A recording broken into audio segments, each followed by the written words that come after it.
Good afternoon, everybody, and welcome to the regular meeting of Osoyoos Town Council, Tuesday, May 22nd, 2012, at 2:00 p.m. in the council chambers.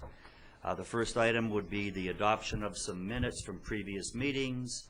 So we have the Committee of the Whole minutes from May the 7th, the regular open minutes from May the 7th, the Parcel Tax Roll Review Panel minutes of May the 7th, 2012, and the regular open minutes from April 16th, 2012 as amended. There was a minor amendment there that we caught earlier this morning.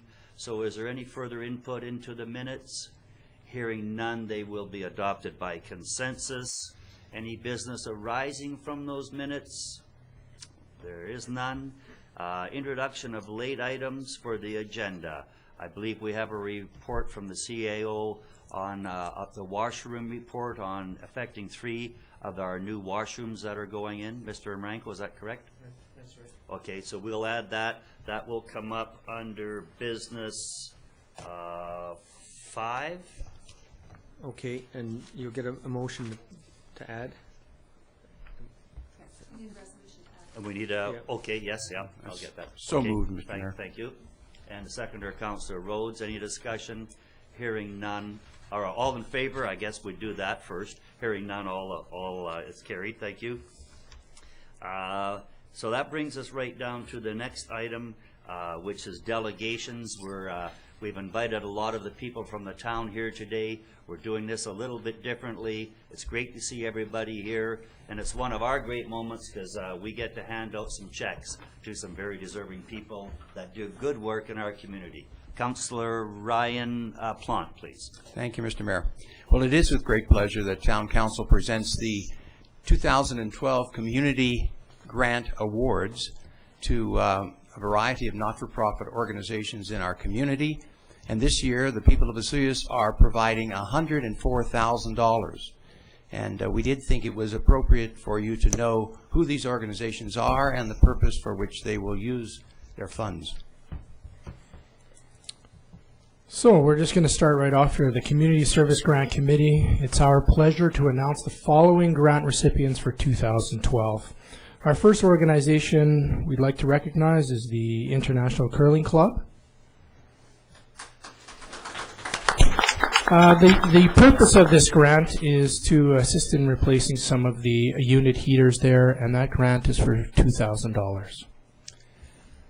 We are also happy to present to the Osoyoos Elks Senior Citizen Society a grant of $4,800 to continue the maintenance, upkeep, and operation of their facility to provide affordable housing. This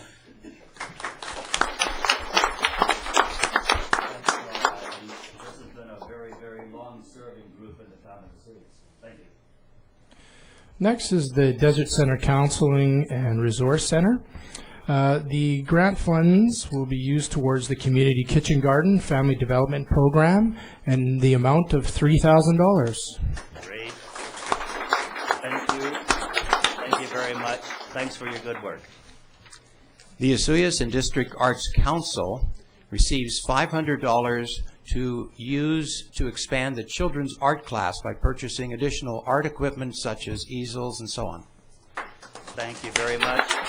Was I ever glad that I was there for the Children's Art Show? Next is our Osoyoos Senior Center Association, the Cassie pilot project. Cassie is setting up a trike program for seniors for the purpose of becoming more physically active, enjoy being outside, and making new friends. And that's for $2,000. Great. Thank you very much. Thank you very much. Great addition to providing mobility around the town here from the Cassie organization. Much appreciated. The Osoyoos Child Care Center will receive funds to renovate the daycare space and the front facade of their building, as well as to purchase new outdoor play equipment. They receive $4,000. Ooh. I think that was one of the groups that got an increase. Next is our Osoyoos Fireworks Committee. The funds, of course, will go to purchasing fireworks for our July 1st fireworks display, and that is in the amount of $4,000. I guess Frank's at work. That's a good thing.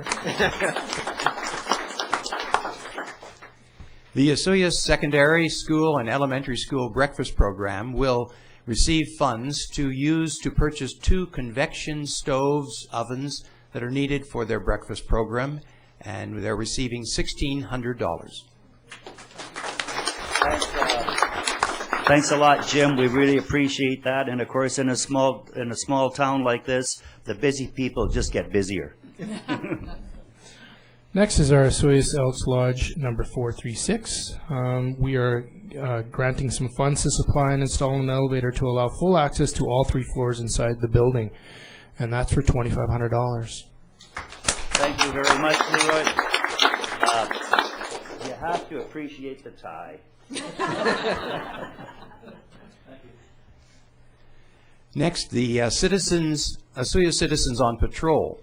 Their funds will be used to assist in covering the following items: cell phone cards, upgrading to tablets and software, batteries for their radios, and new reflective jackets for the program. They're receiving $750.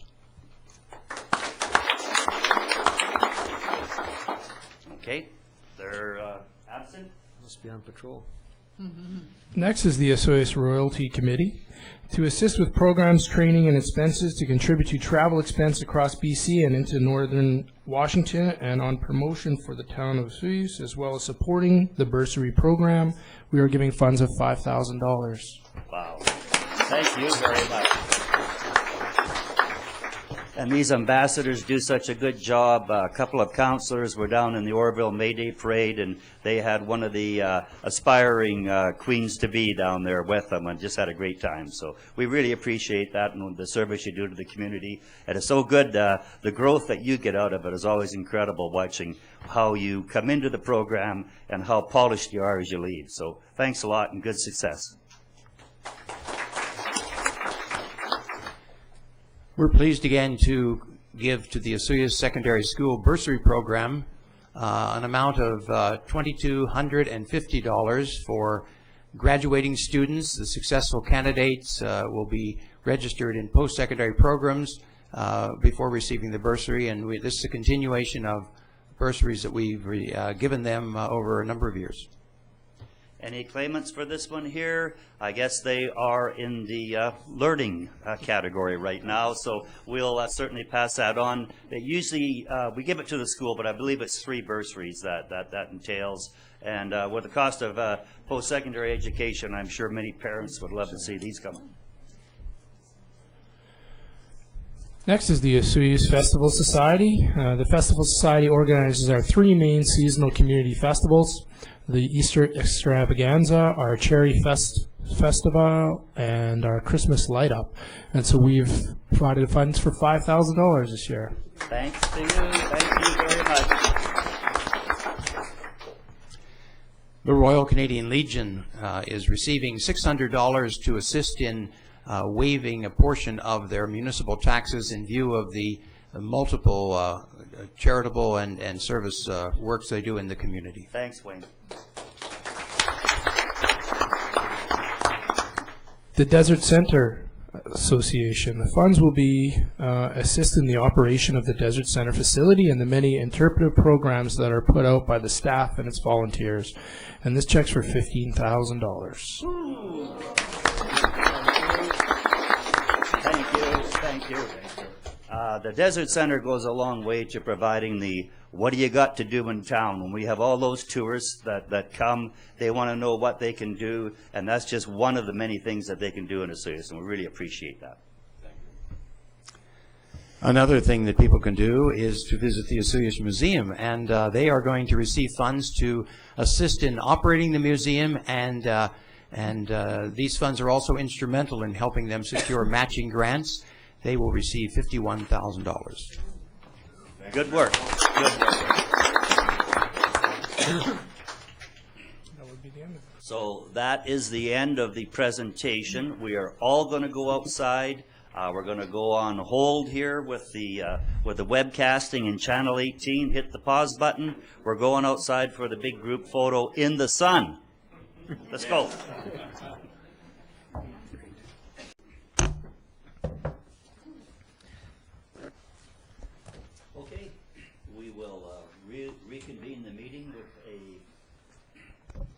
Okay, we will reconvene the meeting with a lot less people in attendance than what we had in the gallery.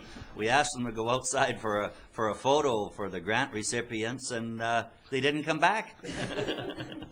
I guess that sunshine's better than sitting in council chambers. Anyway, on the agenda, the next item up for review would be some water matters from the Water District accounts in the amount of $15,461.54. Councillor Laranjo, Councillor Morera, any questions on that? All in favor, opposed, carried. We can pay some bills on that. Next item would be correspondence. There's a report, the monthly report from the Okanagan Basin Water Board. That should be received for information.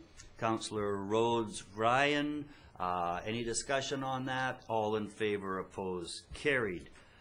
Moving right along into bylaws. I don't see Mr. Cunningham here, so we will go with bylaw number 2, the municipal ticketing information amendment dealing with illegal dumping. Ms. Van Vienen, please. Thank you. Municipal Ticket Information Bylaw number 1279/2011 requires amending to increase fines for illegal dumping. Council gave 3 readings to MTI Amendment Bylaw 1279/03/2012 on May the 7th. This bylaw increases fines for illegal dumping of solid or liquid waste to $1,000. It is now before Council for adoption, and the options given are to adopt the bylaw or send it back to staff or have it abandoned. And staff recommends it being adopted. Council's wishes, please. Councillor Rhodes. Thank you, Mr. Mayor. I'll move option 1.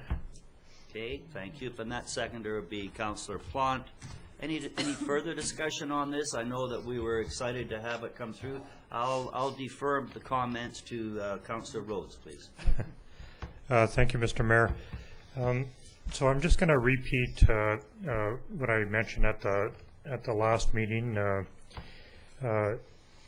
Thank you very much to staff for expediting this bylaw. I think we probably set a record in getting it from a ground floor to completion today. I do have one regret, and that regret is the $1,000 level. I'd like to see a 5 followed by 3 zeros behind it and that type of thing, but not going to get my way. We are restricted to that $1,000 level, but nonetheless, I think it's going to be very, very effective. And I'm looking forward to catching some of these bad actors and giving them their fines. I'm hoping that we never do that, but if people are going to be out there littering and messing up our hillsides and that kind of thing, I'll look forward to them getting caught and having this fine imposed upon them. So thank you very much, Mr. Mayor. Thank you. Any further comments from council? Other than just following up on what Councillor Rose had to say, don't get caught throwing stuff out there where you shouldn't be, on Crown land, Strawberry Creek, the old dividend mine area, anywhere that we have jurisdiction. It will cost you a great deal of money. You will not be happy. So please pay attention to that. Any further comments? Hearing none, all in favor, opposed, carried. That has now been adopted. Still under bylaws, we're looking at H1. We have a report here from the Director of Planning and Development Services re our ongoing sign bylaw updates. Mr. Cunningham, please. I'll just give you a minute to get settled in.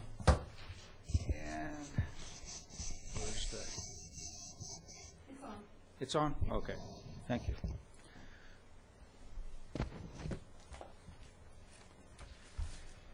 Thank you, Mr. Mayor. Some background. The closer? Okay. All right. You only have to tell me about 10 times.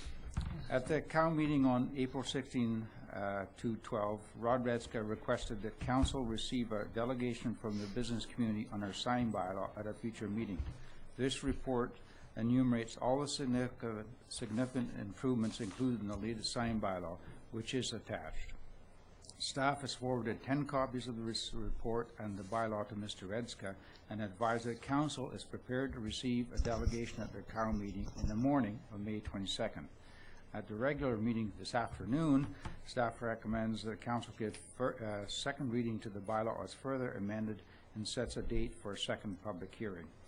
And as we discussed at the town meeting this morning, Mr. Redska and other members of the business community were unavailable to attend our meeting. However, it was agreed with Council that staff will offer to Mr. Redska and any other interested parties that we hold a meeting to make sure that everybody is current on the latest sign bylaw and all the improvements which have been made.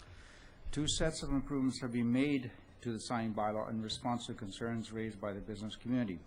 The first set of improvements followed the first public hearing on November 7th to 11 and was included in a revised sign bylaw, which received second reading as amended by Council on December 19th to 11 and was then forwarded to the business community through Mr. Redska.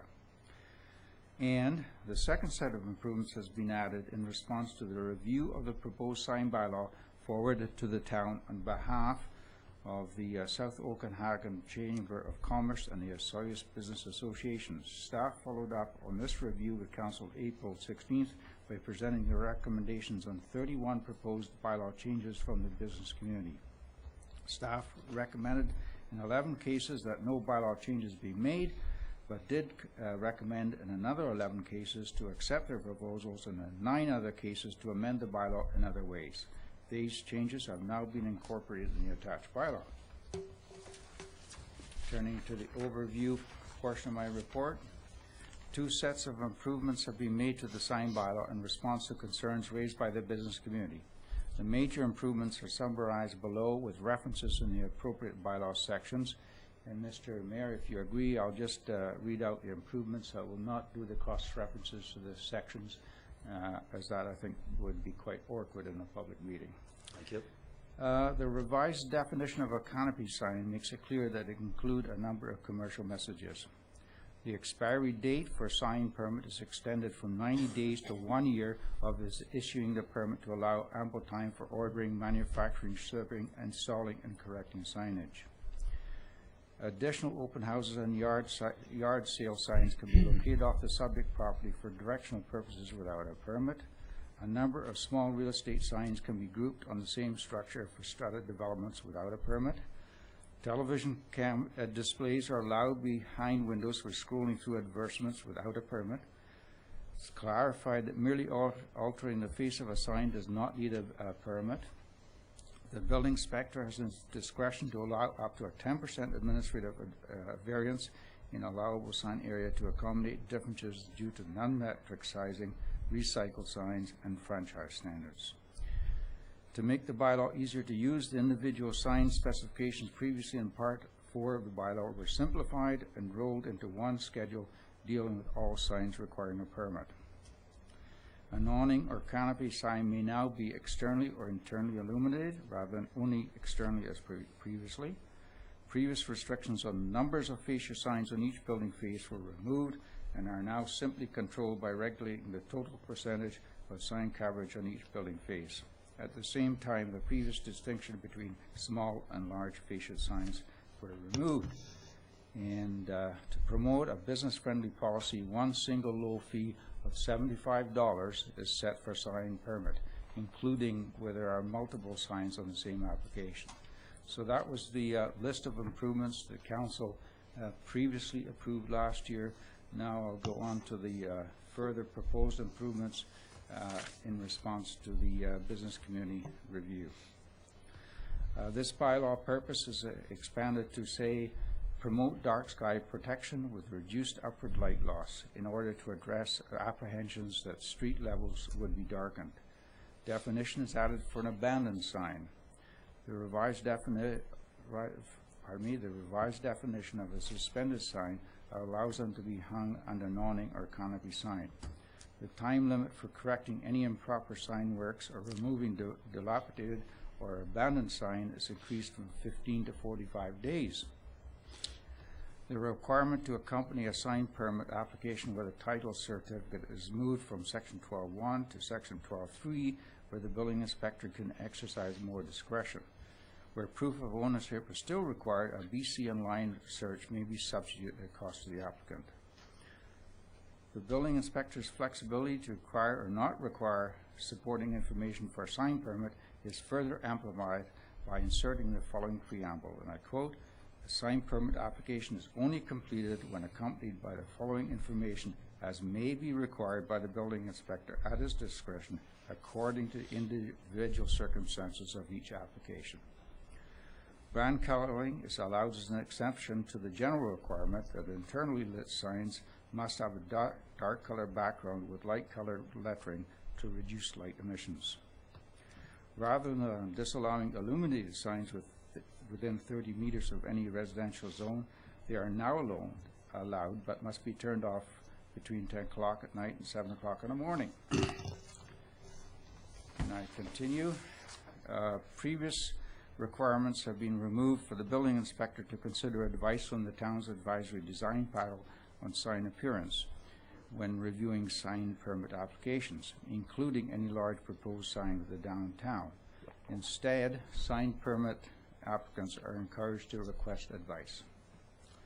Sign owners can elect to amortize existing prohibited animated and rooftop signs for up to 3 years to allow them time to make a seamless transition to new conforming signage.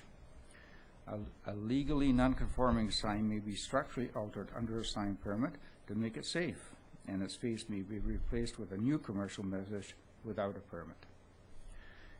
Internal site directional signage may include band representation of up to 15% of the sign area without a permit. The previous 50% limit on covering the windows with advertising may be increased up to 60% by including glass entry doors in the calculations without a permit, though they themselves cannot be covered for safety reasons. It's now clarified that allowable signs can be placed on every building face of an advertised business, including where visible from a street right-of-way or from an interior service road or from a parking lot within the building site. Instead of awning signs being limited to no higher than the first story, they can extend up to the bottom of the second story windows, or where there are no windows, up to 1 meter above the second story floor line. Canopy signs may extend up to 1/2 meter above the canopy face for more flexibility. Now clarified that fascia signs may now be internally illuminated rather than just externally as previously. Also, fascia signs are now allowed in an institutional zone. And as we discussed this morning, if you were to give a second reading as amended to this bylaw, I would like to see a slight change made to one of the definitions, i.e. to band presentation, and that would involve including the word structure after a registered symbol, and deleting the word copyrighted before use. If I could see that reflected in the resolution, please. Okay. And then Council has also shown an interest in looking at options for town-sponsored wayfinding and directional signage to assist the business community and substitute for private third-party signage. Some illustrative examples are attached from Phil Armstrong, planning technician.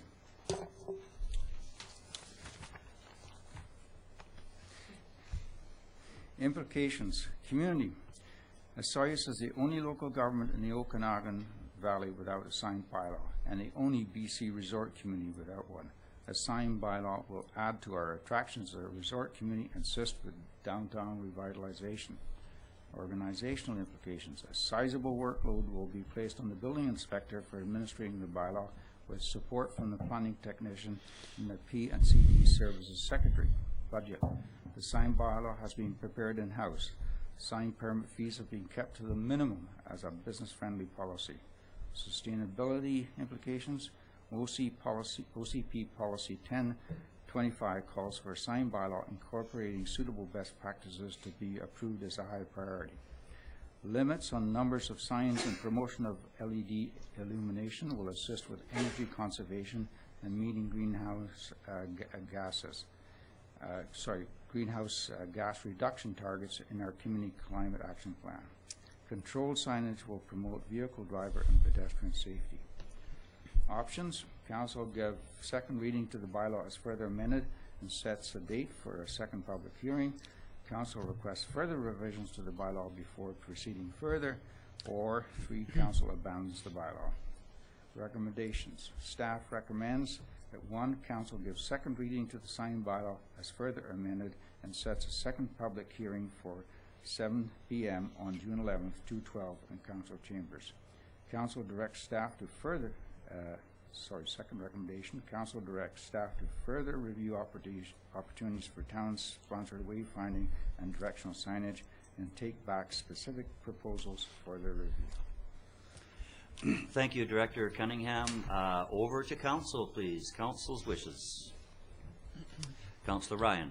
Yes, Mr. Mayor, I would be happy to move that we give second reading to the signed bylaw as further amended in the report and verbally, and set a second public hearing for 7 p.m. on June the 11th in the council chambers, and further that we direct staff to prepare a report on and to review opportunities for town-sponsored wayfinding and directional signage to bring back for our review.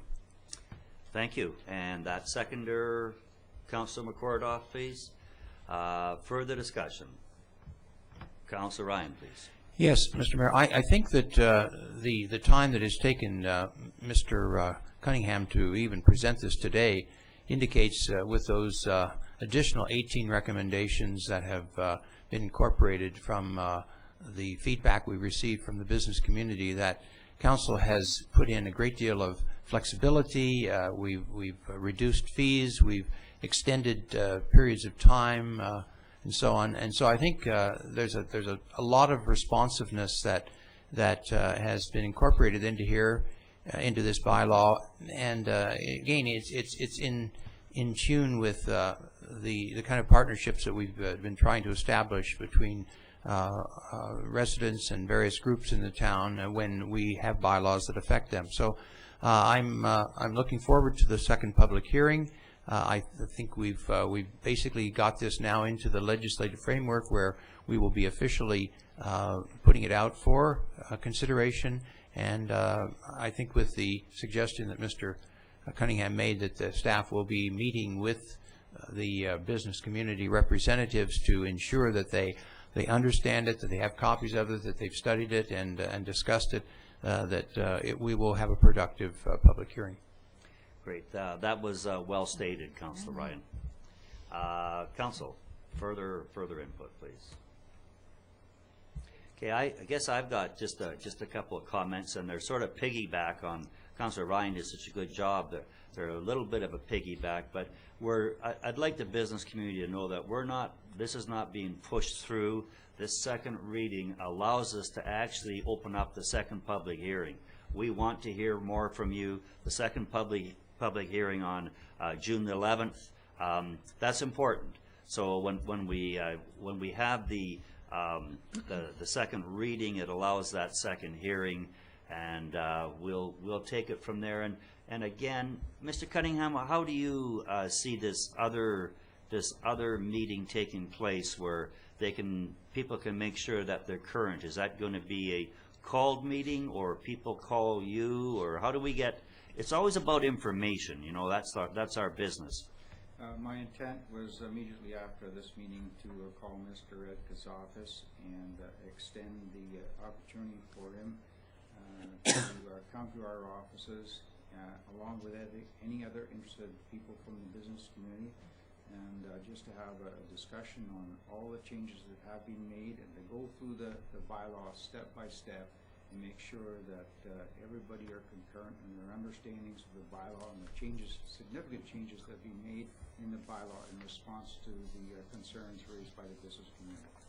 Okay, that sounds great. And there's been, as I think you can, if you're following this at all, there has been an awful lot of changes that have been involved with this. And these changes keep evolving. Every time we meet with the business community, South Okanagan Chamber, we get back and rework these a little bit. And you know, we're getting awful darn close. If we're not careful here, we're going to get this where both sides say yes. Let's hope so. Any further input on the second reading that's on the table? Hearing none, all in favor, opposed, carried. Thank you, Mr. Cunningham. Thank you. That's the bylaw component. Moving into business. Going to move to council meeting reports for Councillor Ryan and Plant. They were both, I'm going to roll them into one resolution. They were both attending the Southern Okanagan Local Governments Association Conference in Revelstoke, 4 days each. This is our standard procedure for out-of-town meetings. $400 for each councillor. Looking for a resolution from both, please. Councillor Rhodes, Councillor McCordoff. Any discussion? Hearing none. All in favor? Opposed? Carried. Thank you. And we have a report now from our planning technician on the sidewalk use policy. Mr. Armstrong, please. Good afternoon, Mayor and Council. So on the downtown sidewalk use policy, at the February 19th, 2012 Committee of the Whole meeting, Council discussed the Sidewalk Cafes report, which presented 3 sidewalk cafe proposals. Type 1, sidewalk seating program. Type 2, sidewalk extension seating program. And Type 3, closing roads for seating program. Council directed staff to bring a proposal to Council for a measured public engagement process for a downtown sidewalk program. At the March 19th, 2012 meeting, Council directed staff to proceed with the survey by hosting an open house and distributing the survey by a mail-out website and e-news, as well as Facebook. More immediately, Council directed staff to develop a downtown sidewalk use policy, a copy of which is attached. At the May 7th Committee of the Whole meeting, Council reviewed the policy and proposed the following revisions, which have been implemented. Allowing all commercial businesses the ability to apply for a sidewalk use permit, whether they be a restaurant, retail, service, or an office use business. To allow chattels on the building side as well as the curb side, as long as there is a 1.5 meter pedestrian zone provided through the center. Accordingly, the number of chairs in the policy for restaurants and cafes has increased from 4 to 8, and the number of tables from 2 to 4. But other uses are limited to only 2 chairs. Staff also included the following revisions: that chattels will only be permitted on the sidewalk during business hours unless written permission is obtained from the town. So for the implementation of this policy, it will be implemented with any new sidewalk permit applications. Implications for the community are sidewalk use as a means to create a downtown pulse, street life, and to enhance economic and social vitality. Organizational, Type 1 sidewalk seating will be legalized. As well, this use will be extended to retail and other businesses. Budget, loss of potential rent by not charging fees, but this is outweighed by the public benefits generated by commercial use of the sidewalk. And sustainability. Under the OCP and the sustainability plan, the town's objective is to create a vibrant downtown. Specifically, the OCP states supportive policies are needed to ensure that the downtown continues to be the central focus of our community. Options are to adopt the downtown sidewalk use policy, or to suggest revisions, or to abandon the policy. Staff recommends option 1. Thank you, Mr. Armstrong. Good report there. Looks like Town Council is moving ahead with some sidewalk sales or sidewalk seating, sidewalk usage here. So what are Council's wishes? Councillor Rhodes, please. Thank you, Mr. Mayor. I'd like to move for adoption as recommended in option 1. Thank you. And that seconder was Councillor Plant, please. And I know you'd love to speak to the motion, Councillor Rhodes. Well, somehow I knew you were going to mention that. Thank you, Mr. Mayor. So I'm not going to repeat too much of what was said at the last meeting. Just thank you for staff for their patience. I know this was done some time ago, and we keep coming back with revisions and more suggestions. And I think we kind of all got our way here. I've heard from many of the business people downtown, and they're all looking forward to it, and I hope it's done in a respectful manner. And you know, that downtown core statement that you made in here is very, very important in our community. And I think that you know, once we go through the feeling stage over the next couple of months and that kind of thing, I think it's going to settle in and be a pretty important part of our business in our downtown core. So thanks a lot, and that would be me speaking in favor of, just in case anybody was wondering. Thanks, Councillor Rhodes. Any further discussion from council? I'm glad that we're moving forward with this, and we may not get it just perfect here the first time out. But one thing about this council is we're open to change, we're open to suggestions, we're open to your input. So once we get this rolling, if there's some major glitches and we don't have it quite right, we will definitely bring it back to the table and add that proper input into there. So I think it's going to be a vibrant input for our downtown, and let's see how it goes and how it works, and I think we're all kind of excited about it. So anything further on that? Hearing none. All in favor? Opposed? Carried. Congratulations, Mr. Armstrong. Good report. Lots of good work, and a striking chartreuse jacket. Thank you very much.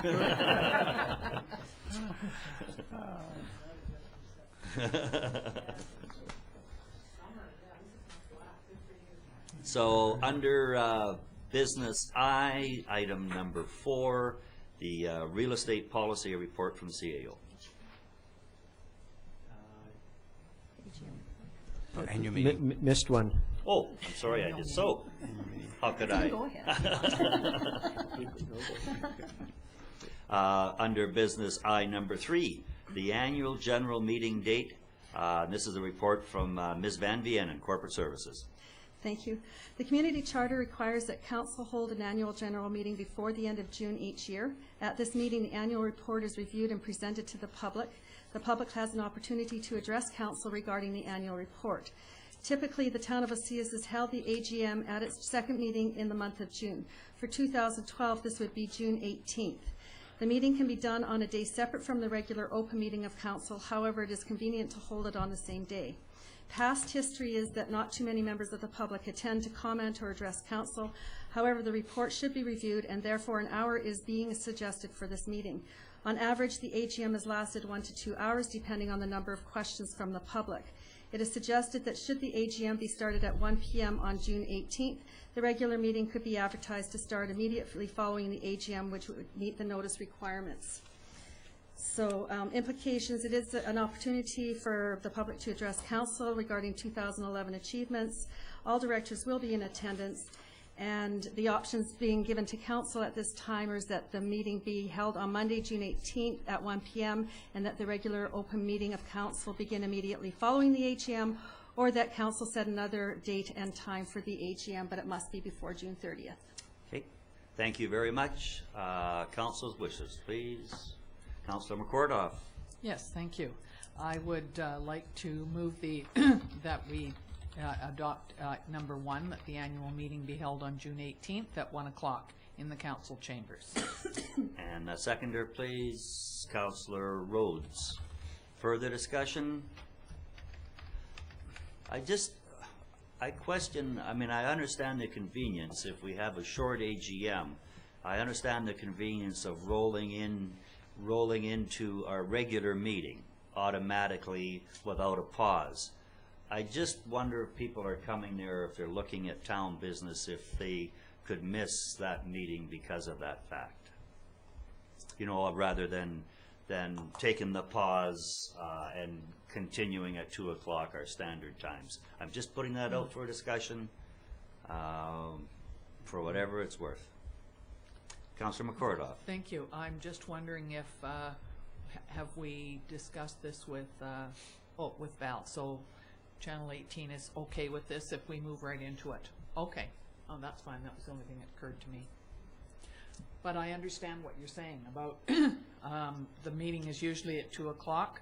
Perhaps we should have the meeting at 1 o'clock as planned and hold our regular council meeting at 2 o'clock. Just, you know, we talk about the transparency and the openness and all that. You know, if somebody missed a meeting because we just wanted to squeeze up the little window there, I don't know if that's... Yeah, I think that is the intent here, is that we would advertise that it would start at 2 o'clock if the AGM took less than an hour.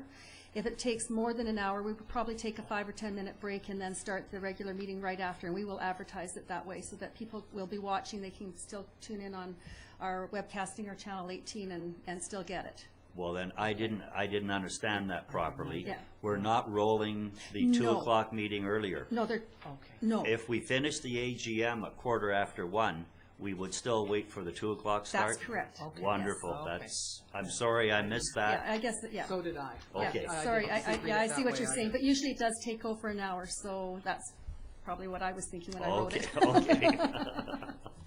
Okay, any further discussions? Hearing none, all in favor, opposed, that is carried for the AGM.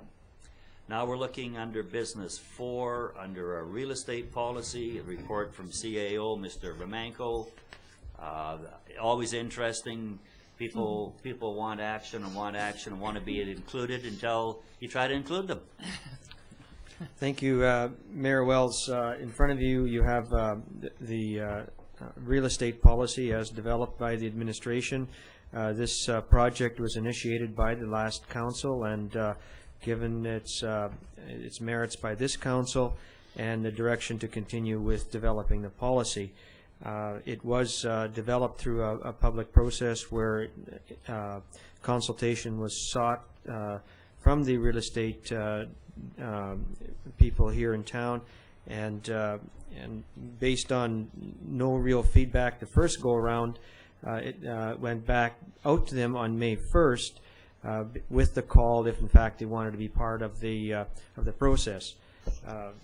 Subsequent to that, I did receive some recommendation which was incorporated with a slight twist into the new policy. So in front of you, you have the policy, and I can just quickly go over its key components. Again, it strives for the town to be transparent, fair, equitable, and efficient in acquiring, disposing, and managing and acquiring town real estate assets. It contains 6 main points. The first of which is any real estate company that would be hired by the town must have a minimum of 3 realtors. A list of the qualifying real estate companies will be attached to the schedule, and I did receive back from 3 companies in town that they wanted to be part of the process. They were given until May 11th, approximately 2 weeks to respond. So if in fact the town does have real estate business and it chooses to use a real estate agent, the selection of the realty company will be based on a lottery draw, and that if a company is drawn, it can't go back into the draw until every other company has been chosen. And should a company be drawn and choose not to be involved, they will not go back again until everybody else is drawn. And that was basically because should we have, the nature of our business can be very small sometimes, so real estate companies may say, well, no, I don't want to take that job. I'll wait for a big one. So if you're chosen, you must engage. If not, you lose out. Contact will be through the principal realtor. And notwithstanding the fact that we have this policy about an ongoing draw, if we take a look at a situation and we say there is a cost saving for the town to re-engage a realtor should there be a transaction that is concurrent or linked in some particular way, we would in fact go back to that particular realtor. And nothing in this policy requires us to use a realtor. There may be a transaction we feel that we can in fact do in-house. So, but it does provide general direction in terms to the administration in terms of conducting realty business. In terms of implications, the business community will see the process as fair and transparent. There's no organizational impacts other than a direction is very solid for administration in terms of selecting realtors. There's no budget implications. In terms of sustainability, it addresses transparency and governance, and our options as presented to the council include 1, approve the policy as presented, 2, amend the policy and approve, 3, send the policy back to administration for additional changes. And we're recommending option number 1. Thank you, Mr. Romanko, and it looks like a comprehensive policy. I think you've covered it all, presented well. Council, please. Councilor McCordoff. Yes, thank you. I would certainly move that we adopt option number 1. I think that we've done, the town and CAO have done everything possible to try and include everybody in this, and it seems like a very comprehensive, fair policy. So I would certainly move the adoption of number 1. Thank you very much. And the seconder, Councillor Ryan, please. Any further discussion? Councillor Ryan, please. Yes, I just had a question, I guess, for Mr. Romenko, and that is, I think it's a good policy, and I think it will work. But I just wondered if there was a property that was listed by a certain agent, and it so happened that we drew that agent's firm as to represent us, what would we do? Would we proceed with another member of that firm, or would we somehow see that as a conflict? I know that there is a provision that you can act for both sides of a transaction, but I just wondered about that. In the course of due diligence, we would probably draw another name and put that other back into the basket. I think there's good examples shown that if you in fact are dealing with real estate, you're best to have your own agent and not get involved in a dual representation. That's great. Okay. Anything further? Okay, all in favor? Opposed? Carried. Thanks, Mr. Romenko. The next item of business was the late item under business 5, the washroom. We've got a great report here, sort of a major shift in our washroom direction, if I may. Looking at heading into the Four Seasons application. For people that aren't aware, we have 3 washrooms being constructed right now, which is the remake of the gyro, the new addition to the Goodman Family Park, and a new washroom and very, very small office containment space at the marina. So we have these 3 washrooms out there, and they were going to be summer cold water only, and it came about that we are looking at making them full-on, more seasonal. So Mr. Romenko on that report, please. Thank you, Mayor Wells. The report in front of council here speaks to the cost increases on the 3 public washroom construction project. These increases are based on the direction of council to include some additional services through these washroom facilities, and the changes include basically making the washrooms Four Seasons usable, increased vandal proofing, a change in location from the Indigo to Goodman Park, and also electrical upgrades that would be needed to accommodate the additional servicing currently and in the future. A complete breakdown is included in the costing report.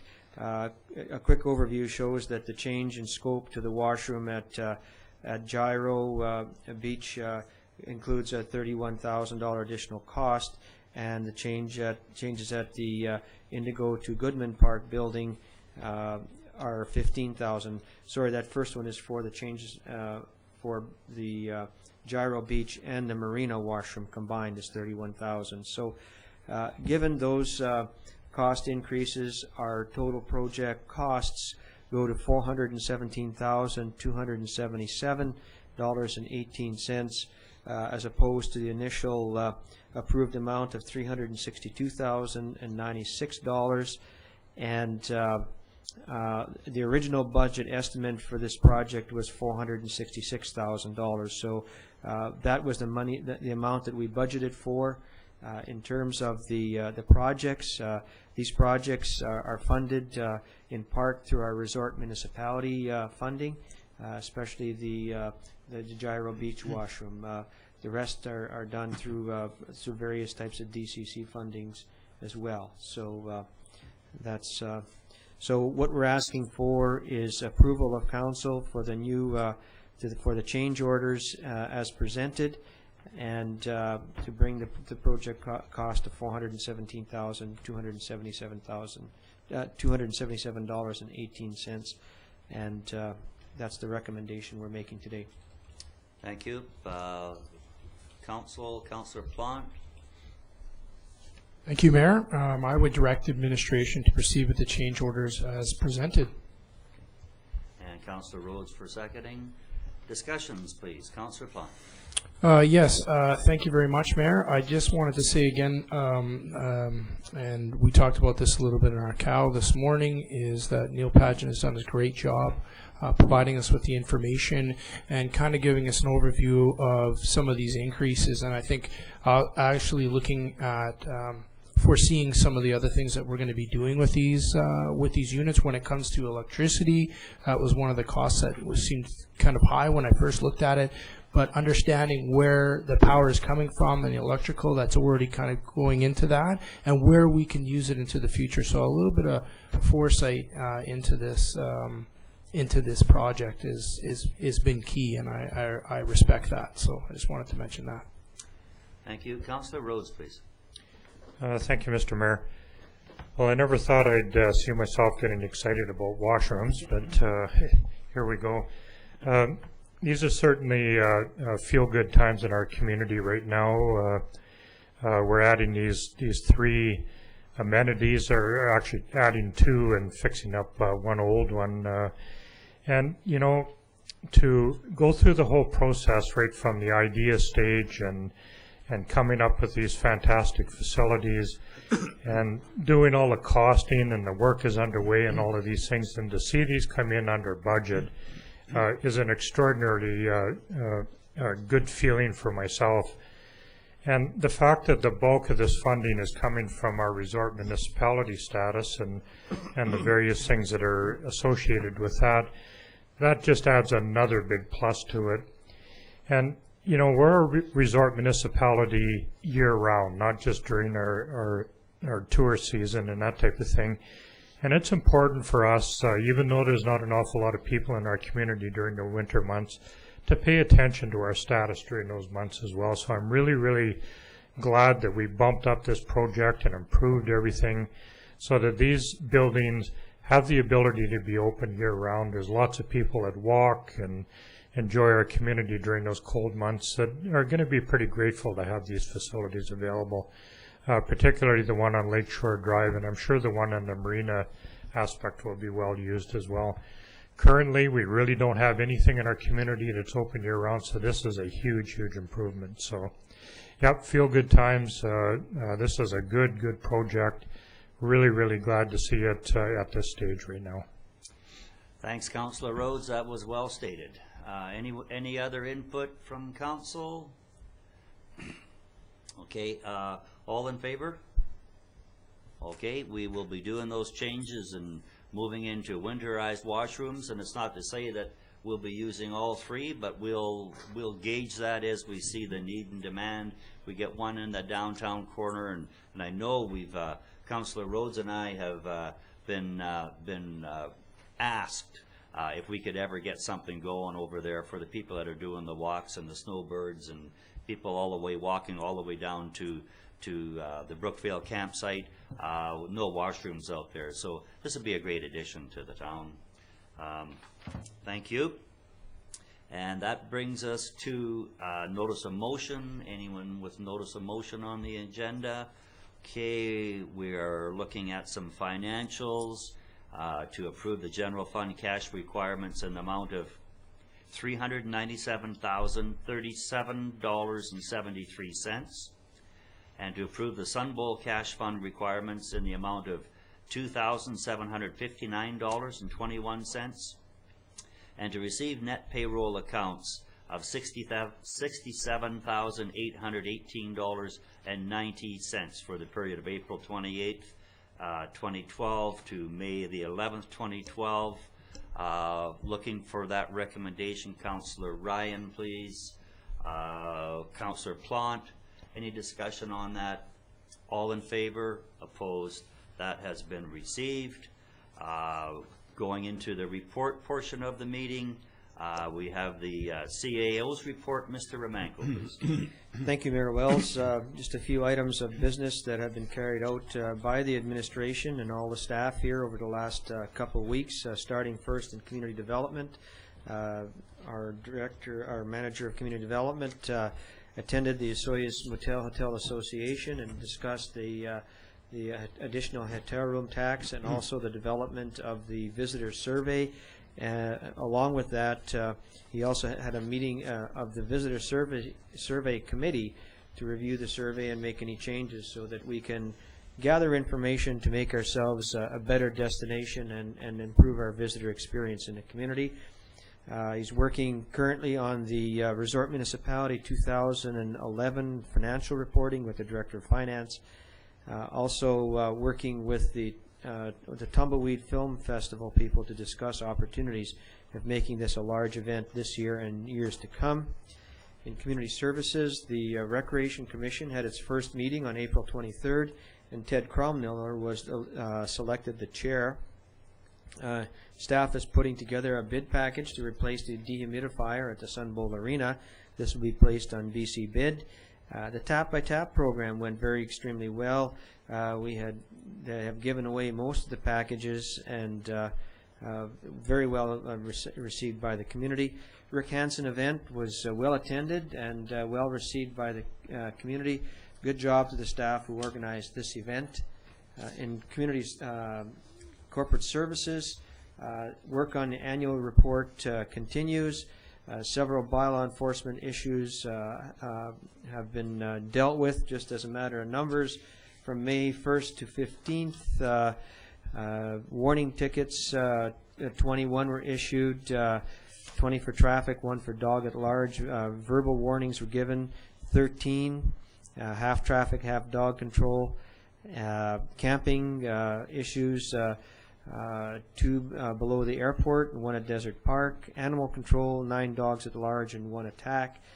Business licenses, 1. Unsightly properties, 2. So let the season begin.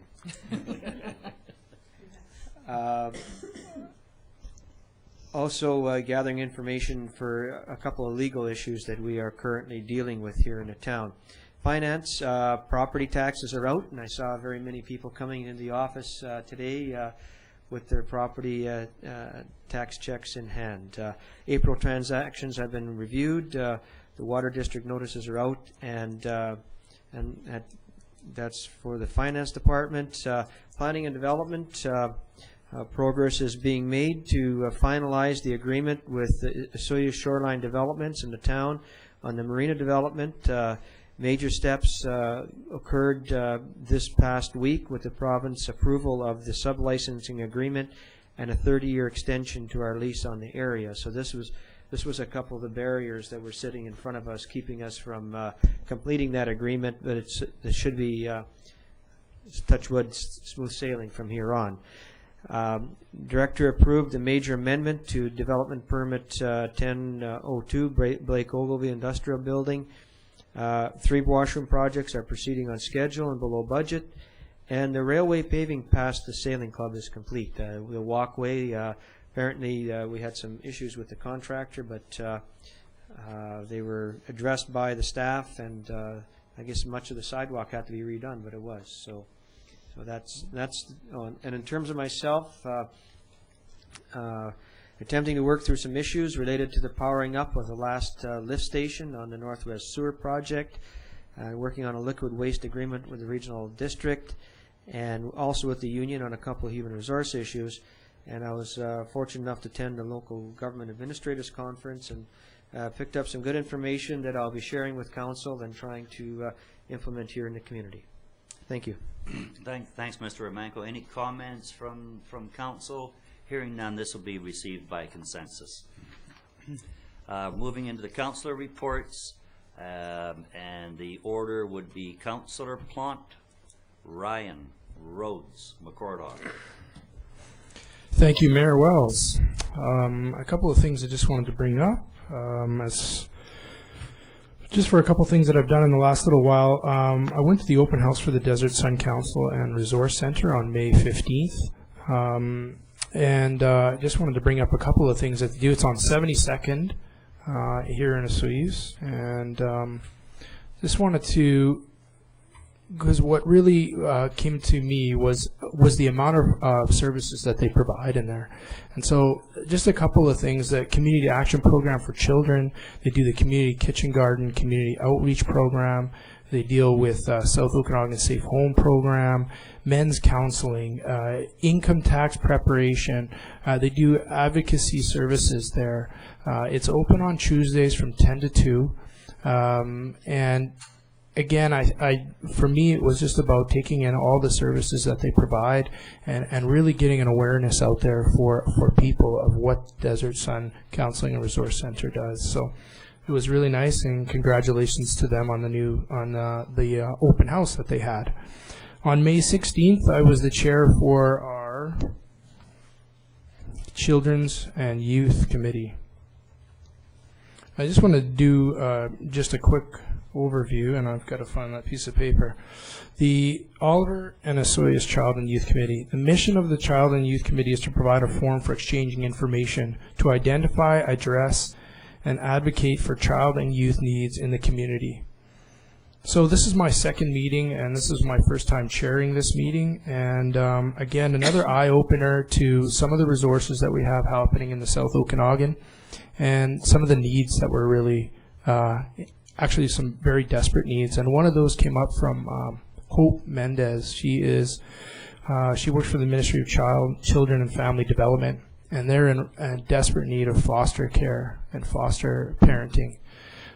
She even went as far to tell me that at points they've been putting children in hotels and getting daycare service in the hotels because they don't have enough foster homes. And so I just wanted to bring that up, and if you are interested in doing some foster care within British Columbia, you can check out the Ministry of Children and Family Development site. Again, there was a lot of, you could feel that in that meeting there was a lot of people that had hope still, and that the great thing about this was awareness. And one of the things that I brought up is we'd love to see some more of those as delegates in our COW meetings, and really get an awareness out there for some of the programs that they do. As far as this upcoming week, I have EDAC meeting tomorrow, May 23rd, here at 7 o'clock. And this week we've also got our 5th annual True Consulting Charity Hockey Tournament. It starts on the 25th. It's the 25th and 26th. Is there a final on the 27th, or is the final on the 26th? Yeah. So there's two categories in this. There's a part where it's for donations for the Ronald McDonald House, and there's the winning of the tournament. Now, we won the tournament last year, but one thing that we're really adamant about this year is getting more donations towards the Ronald McDonald House, because we didn't win that donation part, and that's really what we want to do. So I think we still have opportunity for folks to give a contribution. Jim Zackel would be the man here at the office, so please contact us, and we're looking forward to a good time. We've got a great little roster, and I look forward to the time spent with those guys and to raise some money for the Ronald McDonald House. And that's it for me. Thanks, Councillor Plant. Councillor Ryan, please. Thank you, Mr. Mayor. Well, I've had a busy couple of weeks, and I fortunately had a couple of opportunities to stand in for the mayor, and I enjoyed that opportunity. Participated, of course, in the Rick Hansen rally and a relay, and not as a carrier of the medal, but certainly over there celebrating. And today, when I was at home at lunch, they were having everything had arrived in Vancouver, and they were celebrating there. So it was kind of nice to hear that again. So it's, I guess, 25 years to the day today. I, with some others, been involved in trying to do something for our Mexican farm workers, and just happy to say that St. Anne's Church and Parish here in Osoyoos is having a Mass at 5 p.m., followed by a meal, and that is on Sunday, June the 10th at 5 p.m. So there are a couple of young ladies who have been working with some of the Social Justice Film Group, and especially with Sonia Lopez. And so they're going to try to round up people, but just wanted to put that out there in case anybody knows.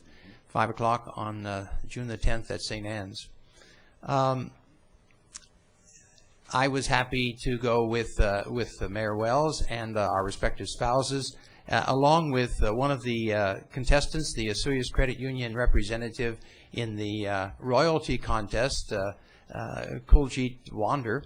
And so we went down to represent our community at their May Festival, it's called, or May Day. And I have to say, not only did we have beautiful weather, but we were joined as well by the Okanagan International Chorus. They were in the parade, and they also gave a concert at 2 p.m. But what really impressed me as we passed out little transfers to make tattoos on your hand about Osoyoos, and gave out candies, that we were walking down the street with a little a container with candies and offering them to the children, and what was so amazing, there were just hundreds of people, there were probably thousands of people, it was just incredible, but every child took one piece of candy, and said thank you. Every one of them. I couldn't believe it. I thought that the world was just about to end. But anyway, it was impressive, and they had 90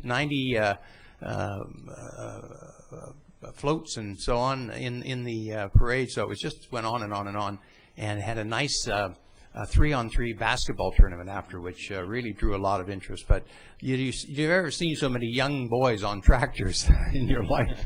It was really a fun day. And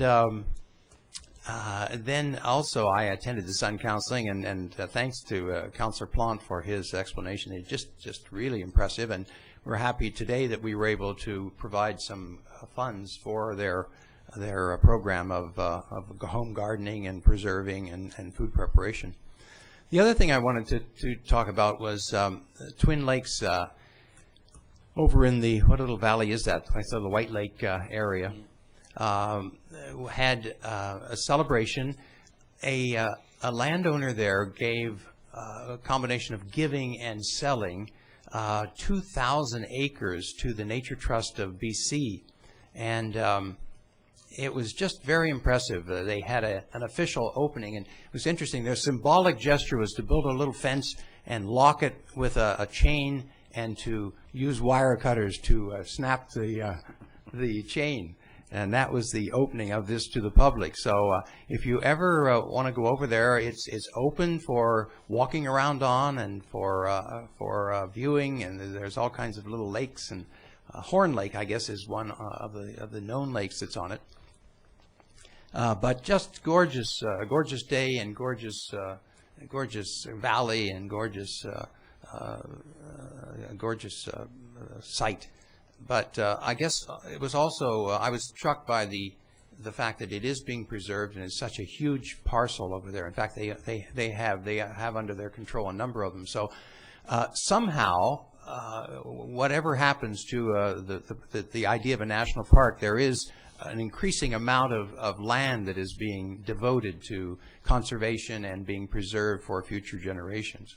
And the last thing is, I was able to, with a couple of other members, Councillor Plant and Councillor McCourtoff, to open officially the Market on Main, and the mayor wasn't available, but I had the pleasure of doing that. And I must say, Mr. Mayor, I certainly gave you quite a plug at the Twin Lakes. Okay. I said I was there representing you, and how you were busy with the meeting of the mayors, and you would love to have been there, and all the things that we have done as a council and as a community to celebrate this, including our rural land, farmland preservation, and how we've worked to try to restrict sprawl within the regional district. So. I certainly, I wanted them to know that we were really on side with what they were doing.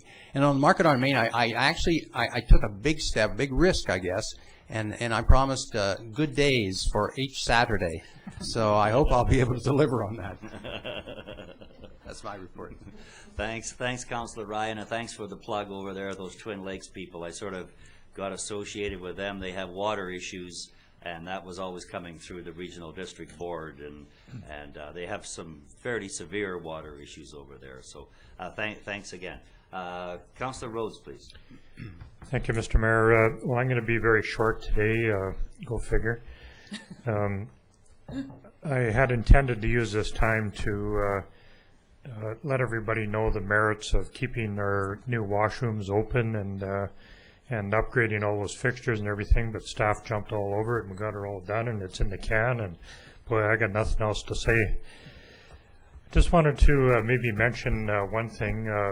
We may as well start with it now, but July 3rd is a very, very important day in our community, and it's the day that you get to pay a lot of penalties if you haven't paid your property tax by then. And one of the things that's really got to me, and you know, you just listen to some of the appeals that come afterwards for a wide variety of reasons. I put it in the mail in December and you never got it on time, and so much grief, and I just really hope that we can go this tax year without having to hear any appeals at all. You know, they're hard to sit here and listen to, and you kind of know that really there aren't very many excuses. We provide almost every opportunity to pay your taxes. You can in fact do it on a year-round basis now, and just wanted to maybe start reminding everybody that now is the time. You can pay them now. CAO Remanco told us that there's people lining up at the counter already. So let's all be a part of that and see if we can maybe get our taxes all paid on time and not have any of those appeals this year. So I just thought maybe I'd throw that in. I know it's kind of early, but it's never too late. Thanks, Councillor Rhodes. Just as a comment on that, it's never too early. It's following up on what Councillor Rhodes had to say. It would really be nice if we could have. I think I've been on council. This would be my 7th year now. It would really be nice to have where we didn't have anyone in default. You can pay it. You can bring the post-dated check in. It's not going to get cashed until the 3rd. Bring it in. Everything we can possibly do is available, other than for us to pay it ourselves, but everything else is out there. Let's see if we don't have anyone in default this year. That would be great. Thanks, Councillor Rhodes. Councillor McCordoff. Yes, thank you. Well, there's a few things that I've been involved with over the last couple of weeks since the last council meeting as well. One of them was a Move for Health. It was on May the 10th, and it was a health walk led by Louisa Carvalho, and that was several of us around the table here were doing that, and that was a great thing to start, and I hope it continues. I was also asked to give a little talk at the Rotary Luncheon. Rotary is a very gung-ho group of volunteers in this town, and I was happy to do that, and I believe all of council either have done that or will be doing it. So I think they wanted to know what the only woman on council was thought about things. Anyway, I told them. Then on May the 16th, I went to Vernon to the Okanagan Regional Library board meeting, and it was held in Vernon rather than in Kelowna because Vernon had just opened their brand new library, which was incredible. And then I was at the museum one Saturday afternoon to hear the Kettle Valley Brakemen, and they're a great band. They have played down here before at Cherry Fiesta, and they were most entertaining, talking about the CPR and various railroads. And as an aside, the Ken at the museum told me that next year, 2013, will be the 50th anniversary of the museum. So along with that, Cherry Fiesta, another one of the things that I've been involved with for many years, is going to be celebrating next year in 2013 the 65th anniversary of Cherry Fiesta. So one of the things that we're planning to do, and I do have Kara at the museum on board and anyone else who might have any ideas, I'd like to invite all of the past Cherry Fiesta queens to take part, and we'll find them a car or a truck, or they can walk or something in the Cherry Fiesta Parade next year. So we're going to be trying to get a list of the people that have been involved in that. So if anybody knows of anybody, we may be looking for their phone numbers or their email addresses. And lucky draw tickets will be on sale soon for the Cherry Fiesta lucky draw for this year. And the prizes are wonderful because they're all cash. So when people say, well, I won't be here on July the 1st, we say, leave us your address. We'd be happy to mail you a check. So I know that that will work. On Saturday the 21st, we had the opening of Market on Main, and we thank Councillor Ryan and Councillor Plant for attending that, and for Councillor Ryan's remarks, very nice remarks, and for Val for attending and filming it for us. That was very nice. And we had a great opening. I think there were 21 or 22 vendors, which is pretty amazing for May, and lots of people. So we're looking forward to a very good season, and it goes till the middle of September. And the last thing I want to tell you about is that on Sunday this week at the Senior Center, the Osoyoos Royalty Speech Night is being held. That's on May the 27th, and there are tickets available from any of the royalty. And the fun thing after the dinner is that the girls will be giving, the new royalty will be giving a 3-minute speech on something that is important to them. And then they each make a cake, and the cakes are raffled. And you wouldn't believe how much money Don Bruner manages to get for each of the cakes. So it helps the royalty program. So please come out and support all of these things. Thank you. Thanks, Councillor McCordoff. As you can see, Council has been very busy. I always sort of think, well, this is the busy time of the year, but that seems to be pretty well every month that we're meeting here every couple of weeks, and I've taken part in pretty well everything that's been mentioned here. Just a couple of highlights. Congratulations to that Sonora staff for putting that Rick Hansen arrival together. It's pretty tough when it's a moving target. They're trying to, as organizers, they're trying to pin things down, and it's all floating out there, and to try to knit it all together is quite a little art, and they just did a great job for the town and getting everything to fall into place. Oral May Day, as Councillor Ryan had said, was really great, and we hadn't been there as a town, well, as long as I've been around on council anyway. So we'll make a stronger presentation next year. It was great. The people on the street were thanking us for being there. So you really have to appreciate that. Thanks for coming down with our Canadian wishes on their May Day celebration. I guess the big part of the week for me was that inaugural mayor's conference in caucus in Penticton. There was certainly a lot of firepower there in the way of elected officials. Gregor Robertson from Vancouver, and Corrigan was there from Burnaby, and Diane Watts, who's probably the strongest female in the province right now. She's attracting a lot of attention. I really believe it was her impetus that got this conference going. How successful was it? I don't know. I certainly know that I spoke up against having another level of governance or another board or another elected body or anything like that. The people don't want to hear that. They want to get some results from the people that they've already elected. So we're moving forward with that, and I think our outcome is to try to get the attention of senior governments on funding and on their downloading.